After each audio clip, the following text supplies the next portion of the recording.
What's up, everybody? Darkside here for Vital MX. This is my first interview with one of the Vital MX forum board members who did a bike build, man, a replica bike. This guy, Tyler Winstead's on the phone with me. He did a 2000 YZ250 Jeremy McGrath Replica. Thing is sick. What's up, Tyler? Hey, man. Nice to meet you. Yeah, you too. Right off the bat, why the 2000 YZ250? What was it about that bike, or did you just happen to have that bike? What brought this build on?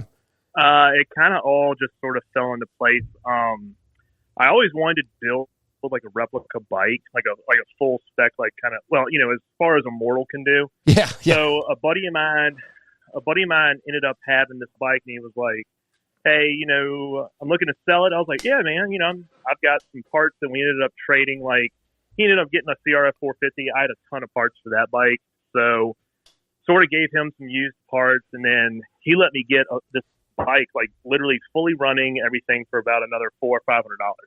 And nice. You've seen the market nowadays, dude. I couldn't pass it up. It was good to go, and I was like, all right. So I got the bike, started it up. You know, it's got some vibrations or whatever. It ended up having like bad like crank bearings and all that. And then I got it, and the whole purpose was for me to not really build it. It was just to have something I didn't care about really. And okay. Obviously that changed. So yeah, it was supposed to be like, you know, the bike that I would bring to like buddies' houses, or like, you know, go to like ride in the woods, like enduro style stuff. And obviously that really changed rather quickly, as you can tell with like the finished product. Yeah, and I want to get into some of those details on that. That first of all, McGrath, I believe that year he won 10 Supercrosses on that bike, if I'm not mistaken. Are you just a big McGrath fan, or was it just because that era bike matched up with McGrath, or was it once you got the bike? Well, go ahead.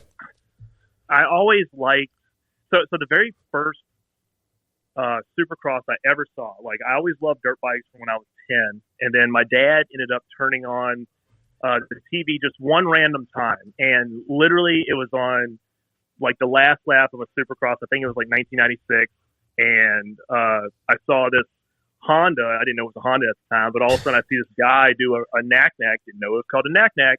All of a sudden he does this trick off of like a triple, and I was just complete in shock and awe. Didn't know at the time I was literally watching like the best Supercross rider at all time. So that memory has been in my head forever. Yeah, I was riding a Suzuki DS80. So it's like I had no interest in like jumping or anything like that. I had no idea about anything like that. I mean, at the time, I do have to say it. I'm sorry, Dad, I have to say this, but we didn't know anything about bikes. I was riding around with like 32 PSI in my tires just because that's what he knew from like cars. And, sure. We were putting just like regular oil on the chain, and cleaning an air filter. What's that? I had no idea. That's awesome, so, dude. I mean, even then, I still have some of my best memories when I didn't care about what I was riding. And now it's just like completely changed. Like everything's just immaculate. Everything's got to be basically perfect. I do miss those times, but you know, it is what it is. Dude, I love that. I love that so much. So I want to ask you how, once you got this bike, like how mechanically inclined were you? Like, have you rebuilt bikes before? Was it something you were super comfortable with? Or was it like, all right, this is my first build, I'm going to need some help? Tell me about that. It's really funny you say that. So I've got a really nice 07 CRF 450, and it's like people want to see it. Like, you know, Kiefer ended up putting it up on his Instagram page like 2 years ago because he thought it was really cool. And it's not really built; it's just got some parts that slapped together, right? Yeah. When I got this bike, I hadn't ridden a two-stroke since like 2007. Never done a top end.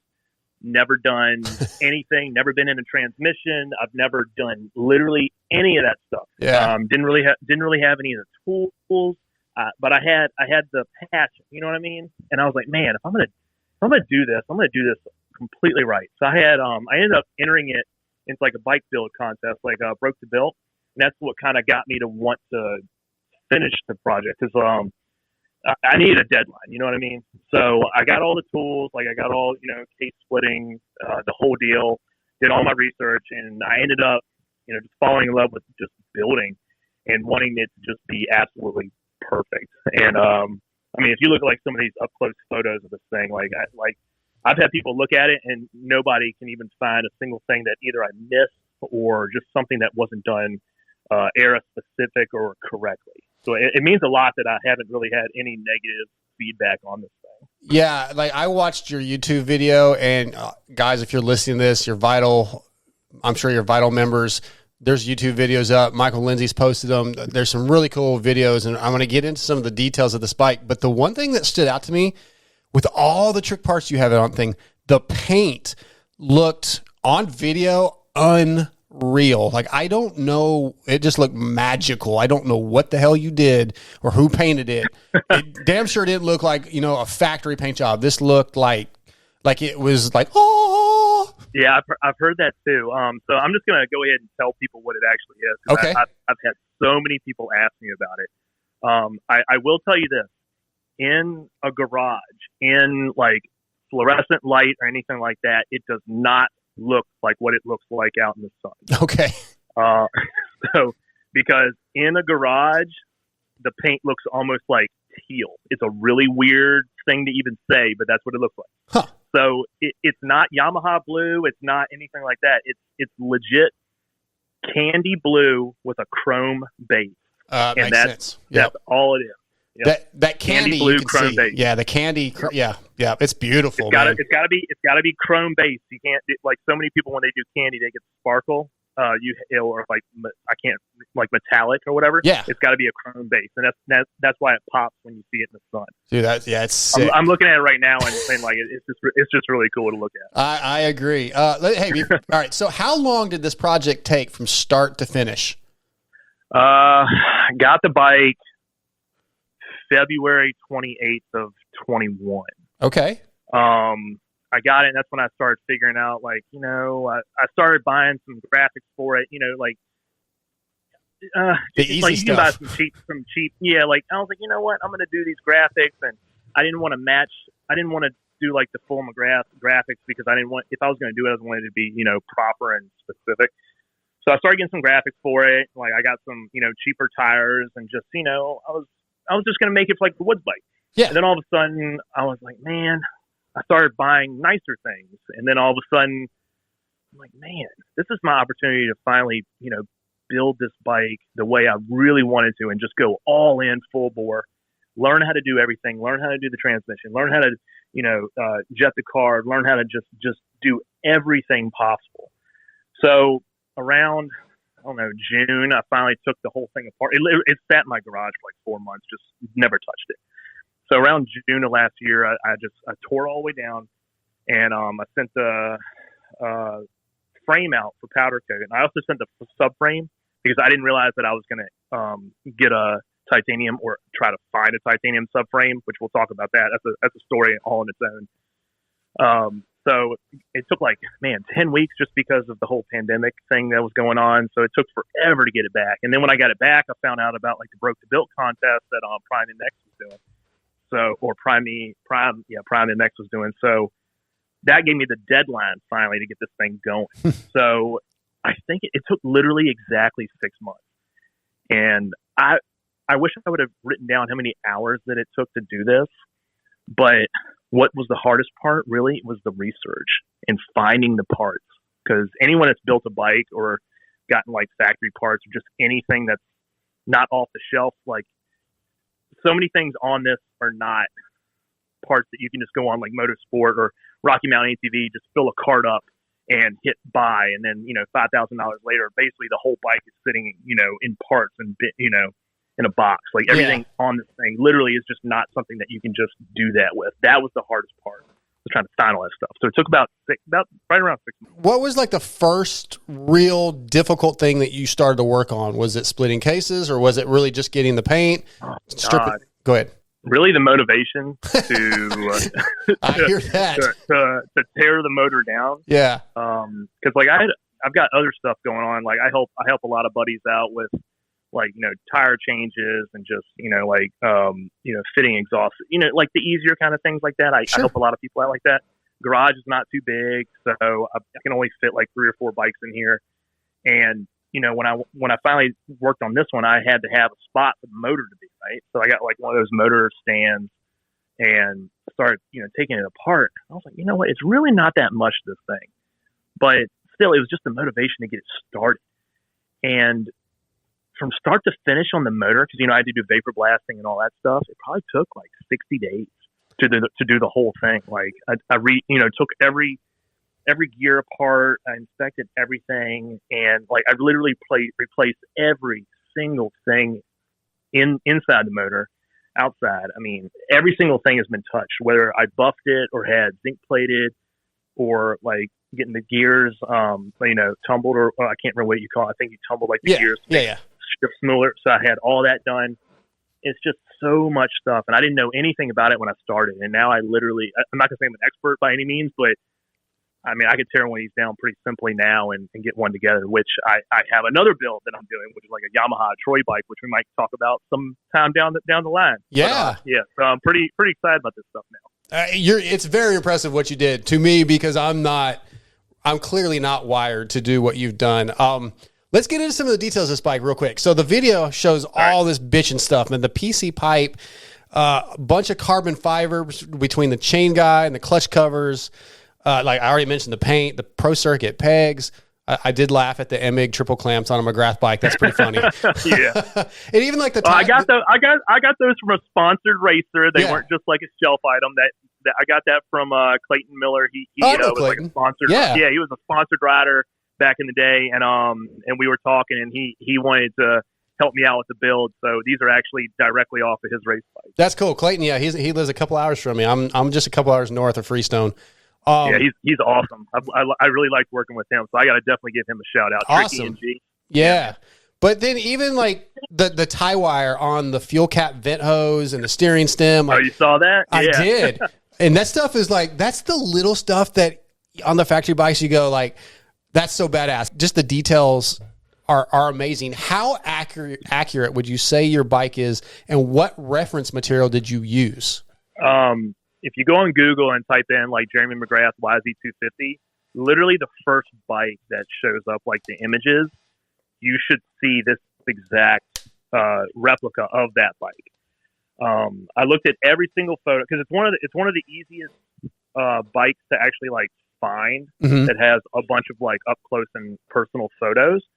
But then I started thinking, I was like, man, maybe it's not the correct year. Maybe it's not the real thing, right? So I went on eBay and I looked up the year 2000 Supercross, and I bought every single magazine that I could possibly find. Like I'm looking at them right now. I've got like 10 magazines sitting right here, from that era, just to make sure that what I was doing was proper. I got about 10 of them right here. So I wanted to make sure it was all right. So if you look at that bike and zoom in at all the things, you'll see exactly what I matched. Like, so the safety wire on like the vent cap and like the steering stem and all that matches that bike perfectly. The what is it? Even if you zoom in on my cylinder, you'll actually see I shaved it down and engraved like 5CU C-01, dude, and the date of the motor build. I saw that, and I wondered if everything. Yeah, I wondered if that was like copying the McGrath date, or that was your date. That was copying the McGrath one. So I've always wanted to ask, and I would love somebody to let me know about this. I actually need to ask a couple people I've been talking to today, like on Facebook. Like was it Mike Toll or Mike Powell? I can't pronounce it, but he was like the Chaparral manager back then. He was telling me about McGrath's motor and stuff. I need to ask him if that date was like when they first made like the 99, the current YZ250 motor. Was that when they made this motor, and did he run it in 99 and 2000 and 2001? Because you always hear about McGrath running like the 93 CR250 frame. Right. 94, 95, 96. Did he find a motor that he liked in 99 and run it for a couple years? Like, these are things that I would love to know. Yeah, that's cool. Hopefully we can, these connections, we can help with that. Of these parts, like you said, getting the motivation was the most difficult part for you, but of the parts that you had to find, these works-like parts, or even if they're replicas, like what was the most difficult one or took the most time to get your hands on? Oh my gosh. Like, how is it? So How'd obviously you find that pipe? Like, that pipe is immaculate. Okay, so I actually make I shouldn't say I make them, but I can make a raw pipe look like what you see in the photo. Okay. And I've had so many people reach out to me. They're like, dude, what kind of pipe is that? I'm like, it's just a Pro Circuit Works pipe that you send it to me, and I'll make it look like what you see in the photos. And everyone just freaking loves it. Like, it looks, and if you look at the photos on, Google, like the way I did, like the heat welds and everything like that, and the color, it matches exactly what was on that bike that's on Google. So I had to match all that perfectly. I want one for my 22. I found the Stinger. Yeah. Shorty exhaust, that which, you have to try to find that on eBay. That thing's freaking rare. So, and the one that everyone freaks out about is like the titanium subframe. Yeah, that's what I was going to ask next. So tell me about that. I'm gonna let some people know about something. When you're trying to find something, I'm learning this after the fact, and I've let a few people know about this. If you're trying to find something after the fact, go on the forums or Facebook, whatever you have to do, whatever kind of YZ250 forum or anything like that. Instead of asking someone where you can find something, because you're going to get crickets, right? Sure. Tell them, hey, I found this and I paid this much, and make sure it's way more than what it should have cost. And you will have hundreds of people go and search and find exactly what you need and say, you should have bought it from here for this. They have it in stock. That's hilarious. I'm not even kidding. I learned that after the fact. So I'm hoping that blows people's minds, because everyone I've told that, they're like, oh my gosh. So I may have changed the game with all that. I'm sorry if I've given away some secrets to some people, but that will help out more people than you can possibly imagine. That's awesome. I love that. Yeah. As far as finding stuff really hard, believe it or not, the hardest thing to find is a new old stock Aero specific bar pad. That is the rarest thing that I could find, because you got to have the letters have to be non-italicized and all that has to be proper. That was freaking hard to find. Obviously the subframe was probably the hardest thing to find. So the way I found that was just by chance. I was going to be fine with just my powder coated chrome powder coated subframe. I was going to be fine with it, right? Yeah. So I was like, man, I've got to find this subframe, right? So I found one.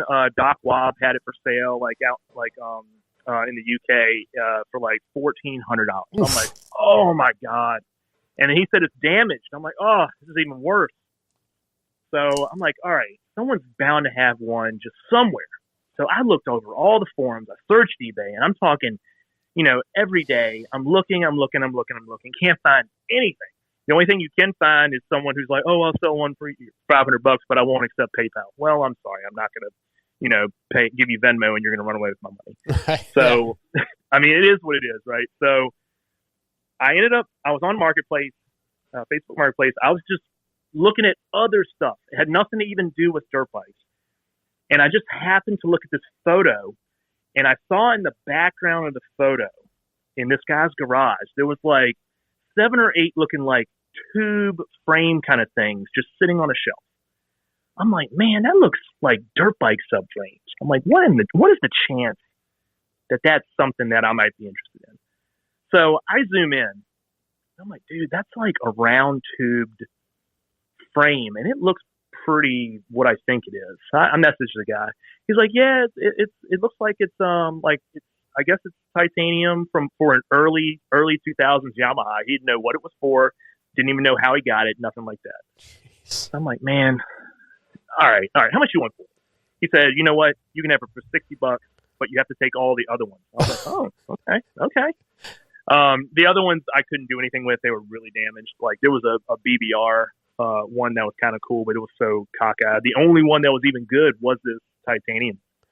I got it for $60. He even shipped it to me. It cost him like $28 to ship it to me. So I mean, he only made like $30. Dude, I came in. I don't even know how I found it. And then I get it. I look at it. It's like G by TR on it, and it says YZ250 all engraved and everything, like up underneath where the seat connects to it. Yeah. I mean, this thing's legit. I did the whole magnet test and weighing it and everything just to make sure it's all real, and it is. And that was really cool. Dude, this build, just everything seemed to go your way. So far. So far, everything. I'll get to something that really sucks. Okay. I found the correct. I don't know. Am I pronouncing this right? Is it AFAM? Is it AFAM? Is it AFAM? Is that I think so. That? Yeah, I think AFAM, so. I had to find the correct AFAM sprocket out in the UK, and that took like 60 days to get here. Finding a rotor, like a 280 rotor for this thing was incredibly hard. And because you can buy a Tuscan all day long, but I wanted a non-waved factory style 280 floating rotor, which I did find. And then if you ever have this bike, try finding a disc cover, like a white disc cover that fits that size. Somehow I ended up with John Dowd's factory disc guard. No way. Somehow I ended up with that thing. It's not in the pictures. I wanted to use it, but it's not as new looking as I wanted.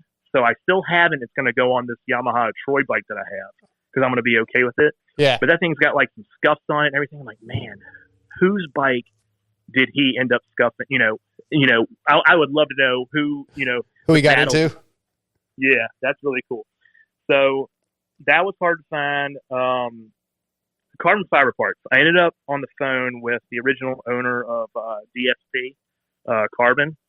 He didn't want me to say his name or anything because people would end up, trying to find out who. A lot of people know who he is, but he just doesn't want his name going out there. Talked to him for like an hour on the phone. I'm just telling him, I got this bike. I'm really wanting to do this, that, and the other, and I want it to be as air specific as possible. He's like, man, hold on, I got a bunch of stuff in my garage. I was like, okay. So I stay on the phone with him. He starts going through his garage, and he's like, "Oh, dude, I got this John Dowd, rotor cover." I was like, "I would love to have that." He was like, "Oh, check this out. Have you ever heard about the carbon fiber axle blocks that McGrath tested before the 2000 Supercross season?" I was like, "Nah, I never heard about that at all."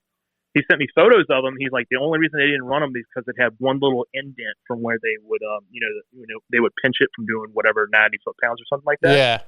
He's like, they're one of one. I was like, I would absolutely love to have that. That's like priceless, right? So I got those. Ended up getting if you zoom in on those photos that I sent you, or shoot, even if you look at like Chad Reed, he's been posting a lot about that. I think it's like the 04 250. Yep. You'll see the carbon fiber front exhaust hanger. I've got that exact same one. That was the Yamaha test part that McGrath ran. He never actually ran it during the Supercross season, but I ended up with it. It's like engraved on the back with a date, everything. It says Yamaha test. I thought that was pretty cool. And the titanium bolts, like the dished out titanium bolts on it, look really neat. Even the water pump cover. Like, I don't even know if any of that stuff was, sold to the public back then. I have no idea. Yeah, unlikely. Very unlikely. I've only seen it. So like Reed's bike, you can see it, the water pump cover and the exhaust hanger, and the Google photos you can of McGrath's bike, and then now I've got it. So supposedly, according to him, it was ran on that testing.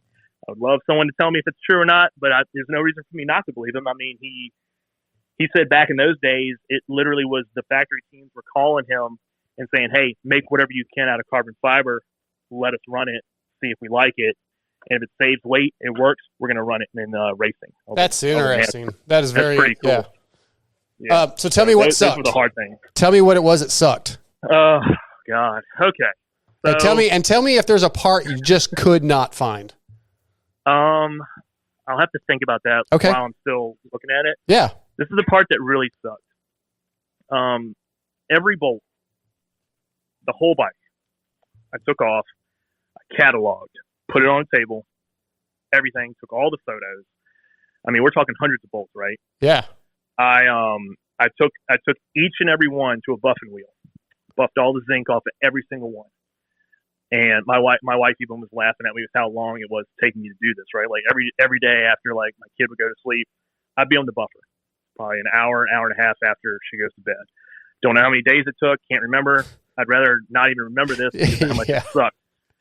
So, and remember, at this point in time, I have no connections, right? All these bike builders know people who can vapor blast, who can zinc bolts, or even buy all the stuff that you can do that with. I'm new to it. I'm new to the game. So I'm having to figure all this stuff out. I found a company that's willing to zinc my bolts, right? Okay. Package them all up, ship them out. 2 weeks go by, no call. I'm like, okay, let me call them. I'm not going to give the company's name. I call them. Yeah, we got it. We can't find it. I'm like, what do you mean you can't find it? What do you mean? What do you mean you can't find it? He's like, yeah, we can't find it. I'm like, dude, this is I'm talking engine bolts. I'm talking axles. I'm talking everything. I'm like, oh my God. So long story short, everything's lost. Freaking out, right? I'm like, oh my gosh, this is December and the bike's supposed to be done in April. I'm like, oh man. So I talked to my buddy, Cody Fry. Hey, Cody. So talking to him, and I'm like, dude, I got to find a donor. I have to find a donor bike. There's no way that I can, go and buy all these bolts. It'd be, thousands of dollars probably, or at least $1,000 or more, way more. Yeah. So I found a donor bike, completely hooped, and it was like $500. It was completely busted or whatever, same year and everything. I get it. I got to take all those bolts off, strip the whole thing down, rebuff every single one. And unfortunately, I don't know another company, so I had to go to the same company. They paid me, obviously, for what, the lost stuff. And they ended up zinking them. They made everything right.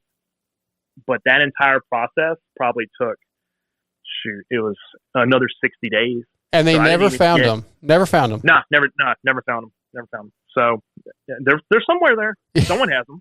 Yeah, it's like 30 pounds of bolts. It's a lot of stuff. I mean, you add up all the axles and everything. Yeah. Every single thing. Dude, see. If you look at my photos, you'll see them. They're all zinc plated and everything's real shiny and pretty. I mean, even the the airbox, seal and all the airbox clamps. Because if anyone ever has one of these YZs, they're all like that black kind of zinc coating thing. Yep. And it just didn't look right, so I had to go all perfectly zinc coated on everything. I love it. That really sucked, dude. That sucked so bad. It sounds like it. Like all of that. All you're telling me is making me not want to get back on my bike. Yeah, you kind of don't want to. You kind. I mean, I had to do so many things had to be tweaked or whatever just to make it work. All right, give me a list of some people that helped you. You told me there was a lot of help that came through. So give me a list. So. A guy that really came through on this one. So obviously Clayton Miller with Tricky NG, he did a lot of the vapor blasting on it, and just a couple of things that I had Cerakoted because I wanted a lot of it to be, there wasn't a lot of Cerakoting back then, so it was a lot of just clean aluminum parts. So he did that. He also let me get the triple clamps, which I'm very grateful for. And then BDP Racing. I got to give a shout out to them because I was going to go with these carbon fiber axle blocks, but BDP Racing, I had bought some axle blocks from them, and then we ended up talking and some titanium from a bankrupt engine manufacturer, like a rocket engine manufacturer. He was like, man, I've always wanted to make some titanium, axle blocks. I've just been doing billet. He's like, I would love to do these for your bike. I was like, yeah, okay, that'd be awesome. Yeah. Didn't hear anything from him for a couple weeks, not really thinking it was going to work out. Then all of a sudden I started getting some photos. I'm like, oh my gosh. He's like, yep. He's like, you can tell people I helped you out with this, but I will never make another set of these again because of how long it took. So yeah, if you zoom in or whatever, you'll see they're solid tie axle blocks, which are really cool. I'm sure other people have made them. Maybe they don't, but they look freaking awesome. And then you got Nick's Vapor Honing Services. He's helped out too with vapor honing. He's also helping out with my Yamaha Troy bike. If you go to my Instagram, you'll see he's been posting a lot of stuff me in it, and just talking to a bunch of people. Just to help me out. I mean, Dave Allen, Throwback MX guy, he's been really cool about it. And just, there's just been a lot of people that have been really nice. And Greg Hitchcock, he's been really cool about talking to me about it. And, just like I said, I've had nothing but good experiences with this build, and just people seem to have really enjoyed it. I was expecting, some kind of hate. Yep. I'm sure after this, someone will probably, really zoom in and try to find something. Speaking of zooming was it really that color? Was it really that shape? Yeah. Yeah. I mean, that'll probably happen, but it hasn't happened yet. It probably will. But oh man, who was it? Charles in X Revival. He's the only person that actually saw something that killed me in my video. So I'm just gonna admit it right now. Okay. He was watching my video. He was like, "One of your bolts is loose." I was like, "No effing way." I watched the video back, and sure enough, one of my skid plate bolts. I saw that, the countersunk bolts. I saw that, but I didn't. I thought maybe they just didn't fit properly. So I put it on while the bike was off the stand. Yeah. And then when I put it back on the stand, it found its home. You know what I mean? Like from moving it around on the stand, and it just moved and loosened up a little bit. And I was like, oh my God. And I went, and as soon as he said something about it, I went under, took the bike off the stand, looked at it, and tightened the bolt right up. I was like, you gotta be, oh my gosh. Yeah. Everything else except for one bolt. So mad. Yeah, I noticed it, but I thought maybe it just didn't it didn't fit quite right. So anyway. It does now. It does now, but it made me so mad. Oh, hey, you know what? If it's one bolt out of, hundreds. Yeah. Yeah. I think that's the least, no big deal. No big deal at all. Yeah. Okay. A few more things. The gear, dude, where did you find the No Fear Mazda 1-800 Collect Chaparral gear? Oh my gosh. So it is a replica. Good luck trying to get someone who will actually make that stuff for you. Yep. It's really difficult to do that, especially in the States. So I wanted to find like original gear, right? So I found original gloves, brand new. Love that. That's in the photos that I have. And I've got the original pants. Could not find a jersey. Couldn't do it.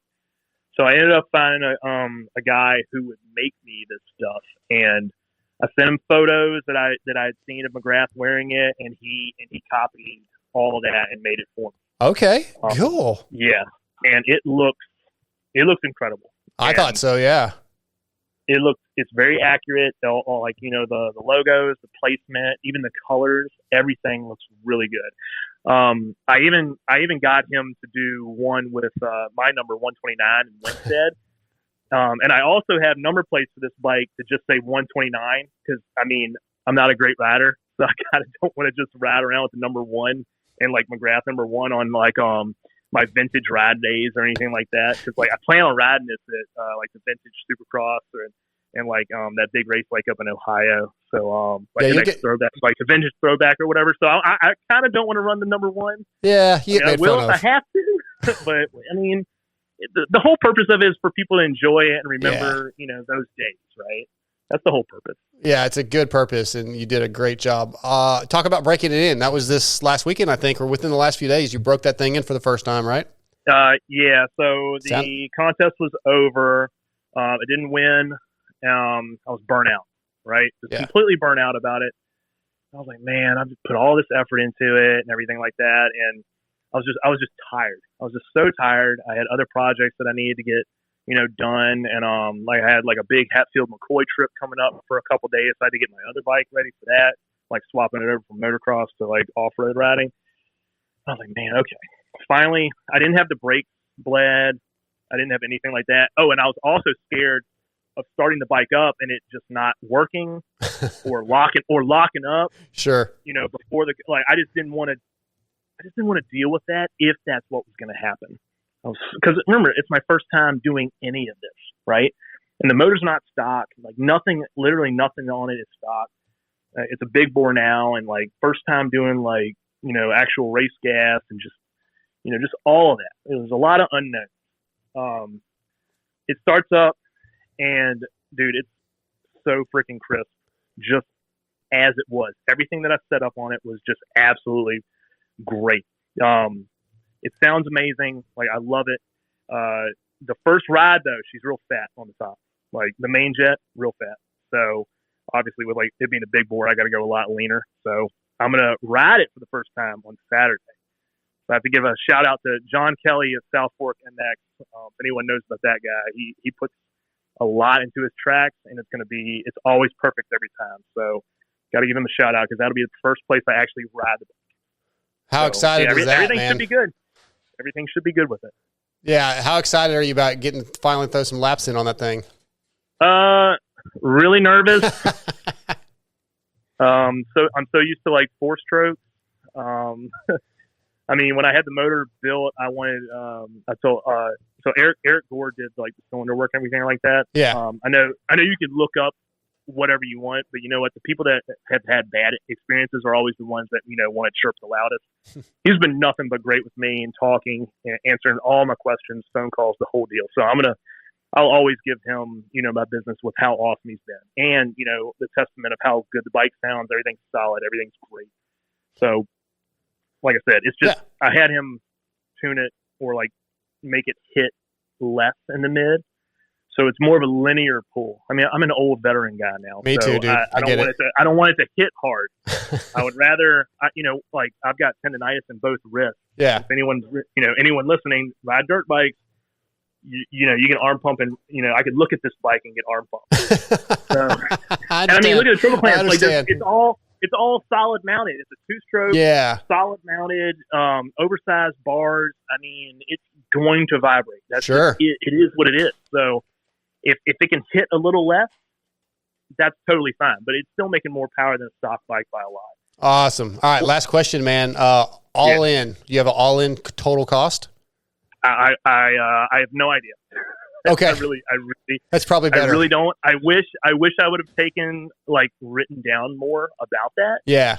I can't even put a price on it. Like I really don't. I really have no idea because a lot of the really expensive parts were kind of gifted to me. I don't want to say what was given and what wasn't, but I did have a lot of stuff given to me or heavily discounted. And like I said, I'm not going to say who it is because I don't want any of them to have to deal with any of that. Yes, totally understand. You never give out the names of people that really have helped you along the line. Always promote their products when it's really good. If it's not good, just don't say a word about it. I mean, the whole part about this industry is, let's grow this thing, not, let's not put it in the dirt or say bad stuff about people. If something bad happens, don't say anything. Well said. Move on. Tyler, man, this has been fun, dude. I appreciate you giving us a little bit of time and sharing your pictures. And I'm glad that Michael Lindsay with Vital sent this. He gave me a few options, and yours was, as soon as I saw the McGrath, I was like, yeah, I got to go with that first. Duh. Man. Hey, appreciate it, man. This is a lot of fun. Yep. I appreciate the call, man. Thank you. All right. Well, I'll talk to you soon.